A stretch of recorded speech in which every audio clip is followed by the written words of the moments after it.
Welcome back, chumps. I'm the Chump Change Trader, and you are with the Small Account Trading Challenge. So it's been a while since I had my last video, but just want to update everybody. Today is Thursday, April 20th, 2023, and we got 1 day left to go in the trade. So I want to make this sort of a quick video because we are finally actually showing you a video while the market's in play, and I just want to sort of demonstrate before I actually make these moves in terms of what I'm going to do to manage the positions that are expiring soon. Now, with 1 day left to expiration, because today's Thursday, we still have one more day to go. But if we look at our current position with the original Iron Condor, we're pretty much in good shape.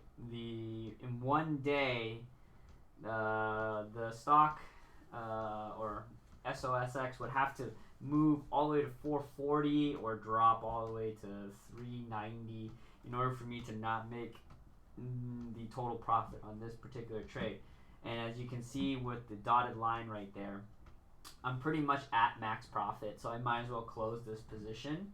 And then simultaneously, our little helper friend, the vertical put, is also still in the money. And actually earlier this morning, it was actually only this profit curve right here was only at pretty much like a $7 profit over there. But since this was mainly a position just sort of help the Iron Condor just sort of get some upside protection anyways, I think taking a $53 profit off of this to just ensure that I don't catch myself in a situation where tomorrow the market drops, because earlier in the morning it was in the red and I was slightly scared that I would definitely take an L on that position, which would offset the profits from the Iron Condor. So I think with a W at 50% on that vertical put and a W 100% on the Iron Condor, I think it's a good time more than ever to just simply close out that position. So what I'm going to do now with the market kind of reeling back, I'm just going to go ahead and close that vertical put and lock in the profits that I can. Let's go, let's go, let's go. I may have to edit this just so that I can entice a buyer. So maybe do a 64, drop it down $1. Sorry. Oh, it's actually dropping even faster than I imagined. Okay, I'm going to take another $5 L. But at least it filled. So I locked in some profit there, so that's great. And then the Iron Condor itself, I could just simply leave it and not have to pay any kind of closing fees. Because, well, with an Iron Condor being a four-legged option strategy, you're going to pay a fee for every single position that you close. So if I were to close this right now, notice how there's not even an amount that it can even recommend to me, because you need to have a price. So I have to basically give it away for at least $1. Now if I were to go ahead and hit review, I have to take a $3.64 debit in order for me to close this position, which the irony is that it's only $3.64, but we got a $2,000 account. So every little dollar matters. So what I'm going to do is just simply leave it, let it expire worthless, and just call it a day. In terms of any new positions that I would take on, with the market kind of being kind of wish-washy, I think this is another perfect time to yet again go ahead and try to open potentially another Iron Condor, but this time being the same thing, just as directionally sort of unbiased instead of being biased to the upside. And then hopefully that kind of offsets this particular Iron Condor right here. With $1,500 in buying power, I could go with a different kind of position. Maybe I could do a put vertical, or I could also do could potentially do a Jade Lizard as well, or a Broken Wing Butterfly, as they call it. Very similar to the Iron Condor, except the only difference is it's going to have a bias towards one side. So how that works would be, let's take a look at what option time frames we got. So we got 29 days to go on this particular item right here. I don't want it to interfere with my current Iron Condor, so let's go 57 days out. And let's see what we can do here.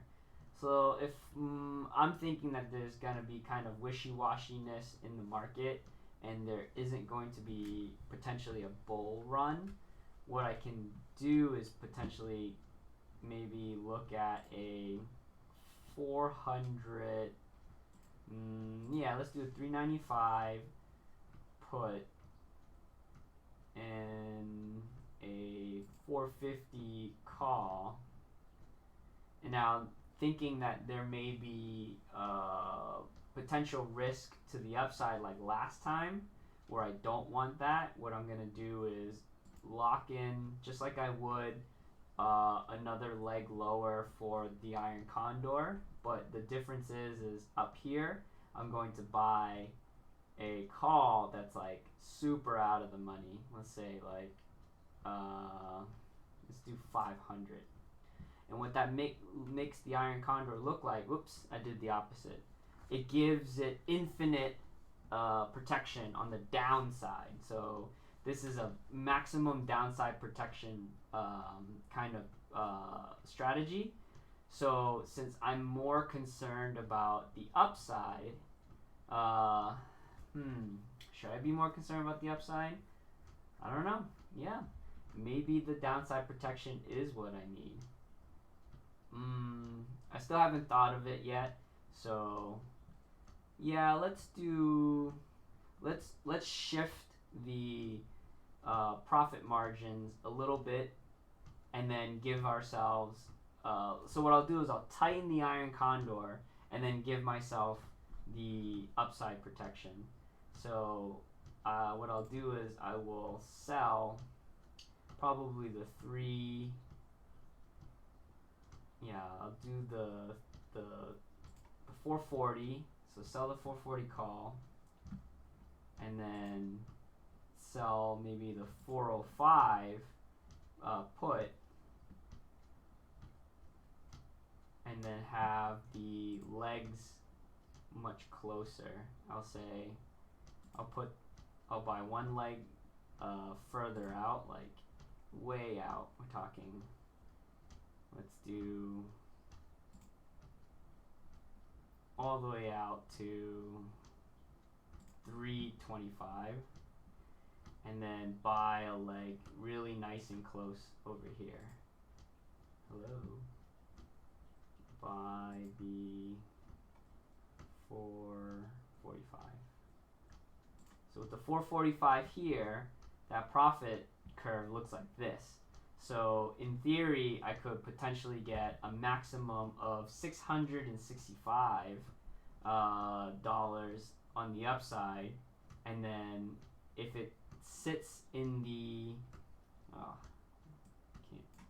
if it sits in the 395 to 440 range, I can maximize that profit at 1155. The only problem is that I want to know whether or not I am going to still get a huge buying power requirement, and of course it would. So I have to, yet again, play with the whiffs in order for me to benefit from that. So I'm going to have to bring this up much more closer and then see where we're at there. 4,000. Bring it closer to, let's say, 370, 2,000, and then bring it tighter. 390, 900. So I could eat up $900 of my buying power on this Iron Condor to make 500. So it's the same kind of ratio that we were dealing with before, where it was like, you know, I think we were getting like 210 to 370-ish dollars of buying power. So this is basically double the buying power required, but we're also effectively almost doubling the amount of premium that we could potentially make. Now the problem is that it's a much tighter window. So we got 400 as our break even. Sorry, it's kind of like crowded. So let's see, 400 on our break even on the big width of that broken wing butterfly, which is 399. Let's say 400 and 445. So still within the same parameter, still within the same breadth and width of what we're used to. The only difference is that we are gonna have maximum upside protection with a maximum profit of $83. So basically with the 57 days that we're committing to, we could potentially only make up to $84 if somehow the market decides to just walk. And I don't foresee that there are any kind of parameters that could, but the problem is that we're in springtime right now, and springtime tends to bring sort of the wave of consumer spending that may give a big boost to the market. And I don't want to have to fiddle with that put vertical all over again in order for me to really sort of manage that position. With this right here, I can definitely lock in the idea that we have a sort of maximum range of profit taking at $545 for the 2 months, let's say a little less than 2 months that we'll be waiting. But simultaneously, if the market runs away from me, I don't really have to worry too much. It will be obviously way less profit, but it's not going to be no profit. And then of course we can always close the position early depending on the time frame that we're dealing with if we were to be sort of directionally wrong. I could increase it by one more so it's not just yeah, that's not gonna help. So that definitely needs to be there. And then this leg here, maybe I can probably stretch it out a little bit more. And then stretch this out more. Does that help? And then stretch that out more. And it's thinning, but then that's gonna make my buying power probably still massive, yeah. So yeah, so unfortunately I have to stick with those parameters in order for me to get that kind of upside protection.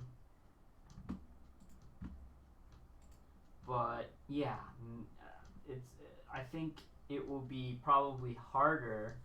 I'm trying to think. Would it be harder? It probably would be harder for the market to move past those ranges than it would be to drop.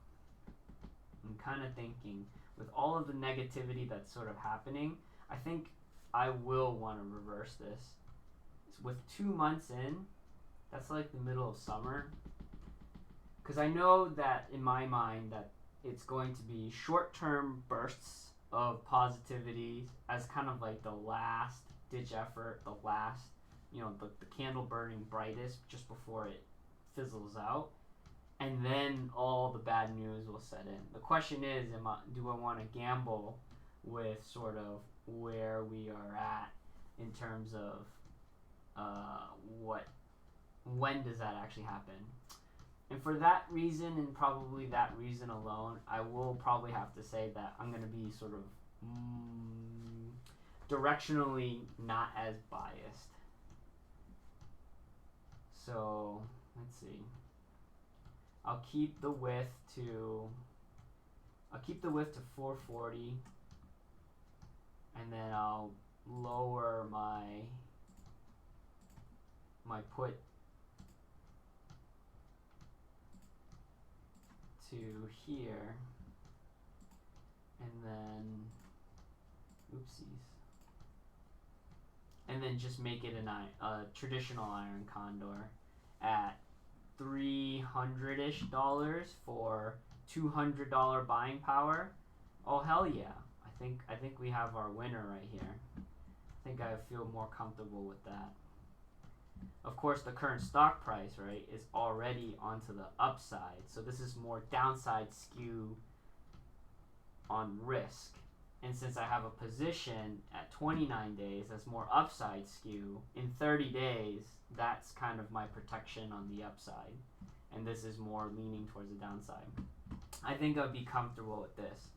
We are basically willing to gain $300-ish for 200-ish buying power at a maximum $200 loss. Yep, or let's see, yep, $205 loss on either side. I think I'm willing to sort of risk one to gain one, and I'll send this through.